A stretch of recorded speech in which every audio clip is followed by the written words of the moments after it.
So, pensions very much in the headlines this week. We're all living longer. Should we all have to work to an older age before we can claim a pension? Well, on Thursday, the Chancellor, George Osborne, announced that state pension age will be raised even more quickly than had been previously planned. At the moment, men reach the state pension age of 65. That'll be the same for women by November 2018. By 2020, the state pension age will rise to 66. Between 2026 and 28, it will rise again to the age of 67. The government had planned to raise the state pension age to 68 in the mid-2040s, but on Thursday, the Chancellor brought that forward by a decade. This is one of those difficult decisions governments have to take if they're serious about controlling the public finances. Future taxpayers will be saved around £500 billion. Young people will know our country can afford to give them a proper pension when they retire. Now that is this generation fulfilling its obligations for fiscal responsibility to the next generation, not saddling them with the debts and the decisions we weren't prepared to deal with ourselves. Joining us now to talk about what the Chancellor had to say, Yvonne Goodwin, an independent financial advisor, Albert Clark.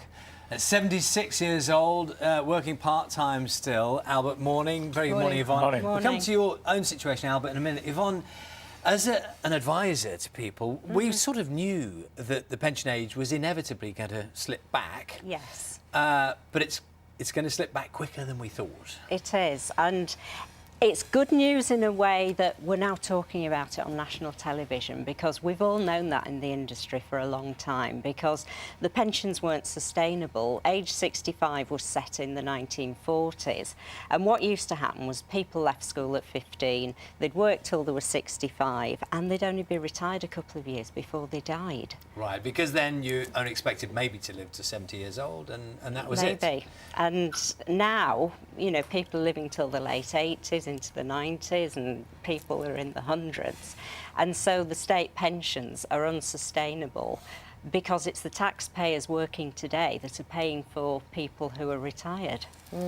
Albert, I suppose in some ways you are you're already in the future, aren't you? Because you are, what, 76 and you're still working. Yes. Is that something you're enjoying? You're doing it by choice? Yes. Why? Well, obviously, when you're on a fixed income with some couple of small pensions coming in, the state pension, Yes. it's fixed. And so, first of all, I only do 2 days a week, but it keeps me occupied. Yeah. I meet lots and lots of people, and the money comes in handy for when we want to go and have a holiday and things like that. Now, your job for, what, 40 or more years was in haulage?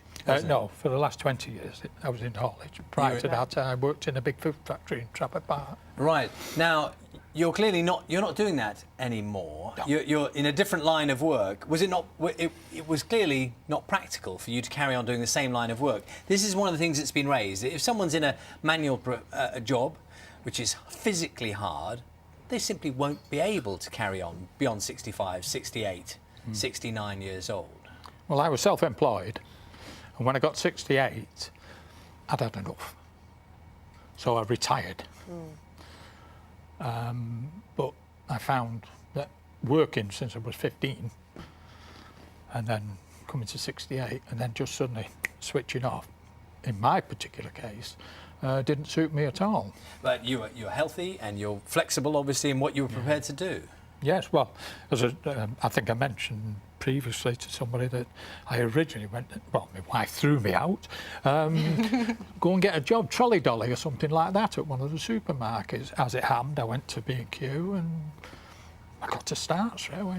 Yvonne, lots of people getting in touch this morning, you know, with concerns about thinking that they're going to have to work until they're 68 before they get their state pension, and concerns about particular jobs. For example, we had quite a few people who are teachers saying that they're frankly in their 40s and they're pretty exhausted. So, you know, what is the future? What are the jobs that people will be doing, and can people expect to keep the same jobs?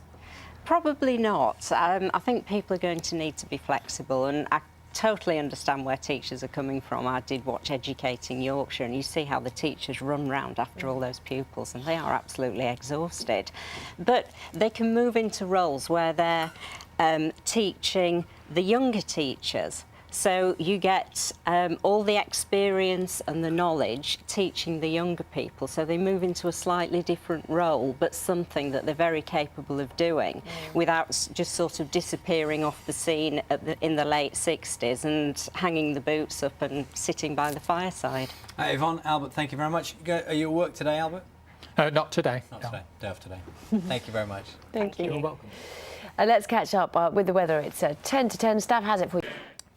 Well, let's speak to Yvonne Goodwin, an independent financial advisor, and Albert Clark, who at 76 years old still works part-time. Morning, both. Good morning. Thank you very much. Albert, we've met you before, and lovely to see you again. Just tell us what it's like working at your age. It's something you enjoy? Yes. Tell us what you do. I'm a customer advisor at a well-known DIY store in Trafford Park. Yep. My particular role is as a greeter on the front door. And you chose to go back to work, didn't you? Yes. Why I did you retired want to- when I was 68. Right. 3 months at home, and my wife kicked me out. Go and find a job. We had a nice holiday and everything, but I ended up twiddling my thumbs. Been so Right. active for all them years. So I thought, I'll go and find a trolley dolly or something, you know. And I went to B&Q, and I think the next day I was working. Right. Now, in a way, you're an example of how things will be in the future, because we're told we're going to have to work longer. You are blessed, clearly, with good health, I'm assuming. You're well. There'll be a lot of people of your age who are not in the same condition, who possibly at 65 genuinely think, I've had enough work, you know, I'm tired. Maybe they were working in a manual profession. What were you doing before? What was Before I retired, I was in haulage. you in haulage, so you probably had quite a tough life yourself. Well, early starts, late finishes, you name it. Yes. Yeah, I mean- Self-employed, I was self-employed. And that notion of people who've had those kind of lifestyles, having to work longer, you're able to and you're choosing to, but do you think that's right? Do you think that's fair? Well, I think we should be given the choice. Obviously, I went to, am I allowed to say the name? I went to B&Q and had an interview, and the company must have thought he can be an asset to us, and I wasn't at all. Yvonne, so you're an independent financial advisor. Yes. You know, it's going to become, from what we've seen, more and more tricky for people, isn't it? What kind of jobs are people going to be able to do think, after going up to that age, going up to 68? Yeah, well, certainly if you've been doing a heavy manual job during your earlier years, you may be going to need to do some sort of retraining so that you can do something different when you're older that is less strenuous, because your bones do get old and creaky, don't they? And you do need to be able to change, but we're all living a lot longer, and because medical science has got a lot better in the last 30, 40 years, then we need to embrace that rather than think, well, we'll hang our boots up at 65 and just sit by the fire. I don't think that's an option anymore. You're an independent financial advisor.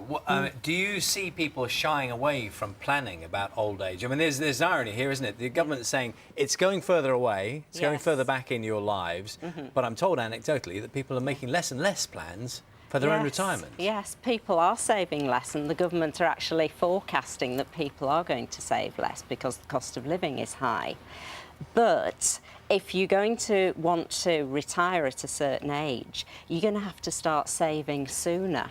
But human nature is such that you tend to do what's right for you today and not think about the future too much. But the very best time to start saving is when you first start work, because when you first start work and you've not had that wage coming in, to start squirreling something away initially. But effectively, you would now have to advise someone who's 20, you'd have to be saying, now, when you're 70, you need to be thinking about when you're 70, and that sounds like a different life, doesn't Yeah. it? Well, you do have to think about it and do some planning. And yes, things are going to change, but young people who are in the 20s now, they might have 3 or 4 different careers in their whole lifetime. Albert, were you a saver?